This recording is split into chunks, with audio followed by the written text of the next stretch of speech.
The Dalai Lama has spoken with our channel ahead of Prime Minister Narendra Modi's informal summit with the Chinese President Xi Jinping.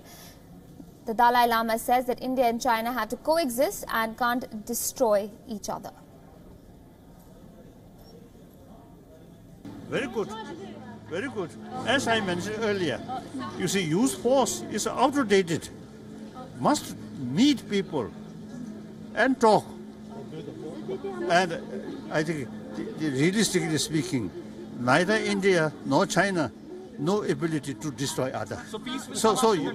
So you have to live side by side.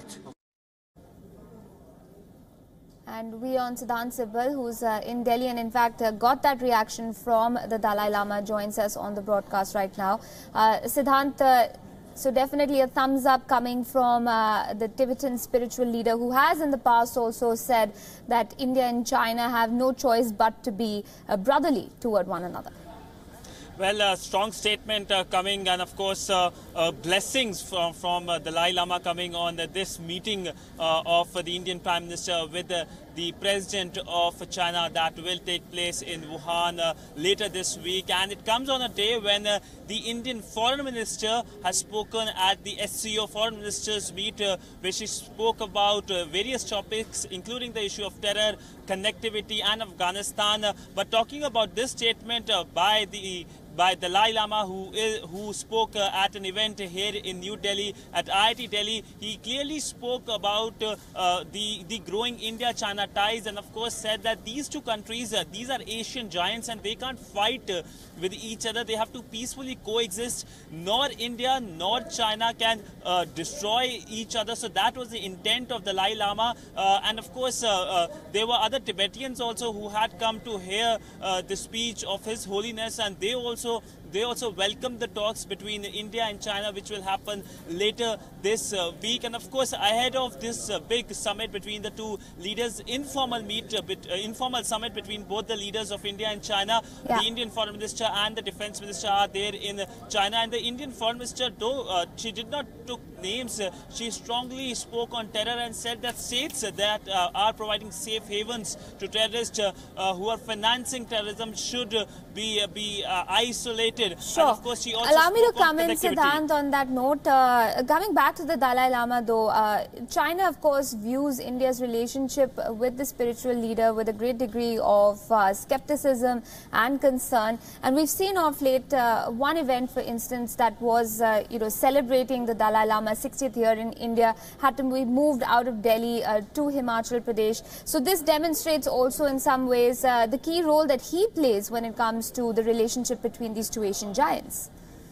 Well, we have seen those reports, and of course one report today in one of the newspapers in India saying that the Indian officials had told the Chinese side through the diplomatic channels first about that the Indian officials won't be present in the events in which the Dalai Lama will be present. And India has already come out with a circular, which of course is off the record right now, that the officials, Indian ministers and officials, should stay away from various events of Dalai Lama. That of course caused a big furore here in India. But India, many Indian ministers took part in a big event in Dharamshala, in which the event's name was, of course, Thank You India, in which Dalai Lama spoke extensively. So clearly today's event also we saw no ministers from the Indian side present, but of course the Dalai Lama speaking exclusively to WION on the big meeting which is going to happen later this week, and of course saying that India China can't fight each other, they have to peacefully coexist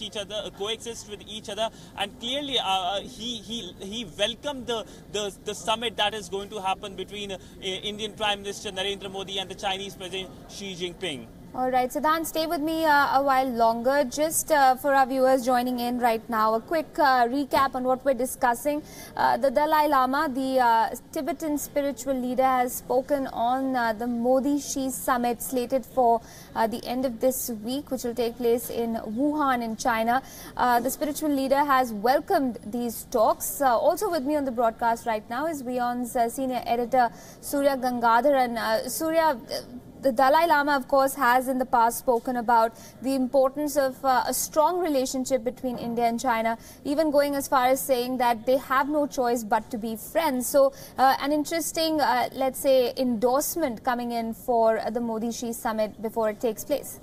Well, I think who better than the Dalai Lama to understand what war can do to people and nations. He himself has been in exile for the last 60 odd years, and he can't go back to Tibet. It's held by the Chinese. His relations with the Chinese are not good, and every time something happens, any public event involving the Dalai Lama in India, you have a negative reaction from China. He understands the power of China. In that sense, I think what he is saying is very practical. We are neighbors, we can't ignore each other, we have to live with each other. And within that sphere of competition for whatever strategic space we are engaged in, there is still scope for dialogue and some measure of normalcy in our day-to-day interactions. Absolutely. And Surya, coming back to this meeting itself, I mean, there's been a great degree of effervescence, if you will, when it comes to the reporting of it, even before it's happened. I was just wondering, though, the sticking points, the Dalai Lama is very much part of them, in addition to a number of others. For instance, CPEC, for instance, China's continued reticence when it comes to allowing India to become a member of the NSG. So, the outstanding issues are immense. Well, I don't believe the informal summit in Wuhan is going to see any resolution of these issues from what I'm given to understand by various sources. This is basically going to be a broad brush look at various bilateral and multilateral issues. The focus, yes, there will be some reference to the dispute on the border. There will be some references to terrorism. But I don't believe this is going to be really part of the overall declaration if they ever do come out with a declaration of some kind. There's going to be no agreement of any kind. So in that sense, this is not your normal summit, between two leaders, and which is why the term informal continues to be constantly put on. Right. Surya, allow me to comment on that word, informal. I've been intrigued by it ever since the news broke on Sunday. What exactly do you think it's going to involve, so to speak, between the two leaders? Is this maybe, a gauging of, getting feelers from either side on sticking points such as the ones we just spoke about? Absolutely. There will be, obviously it is for the two leaders to sit together in an informal setting and talk about all the issues between them. Hopefully they'll be able to iron out and find a direction to take their two countries forward, because the last couple of years has been pretty bad. The point is, can they find that level of space to move forward? Can they look at areas where they can get together and cooperate? Can they overcome some of those divisions that have bedeviled their ties for so many years, including the suspicion and the resentment in India over the lack of movement on the border? You've had 20 meetings of the special representative and no breakthrough at all.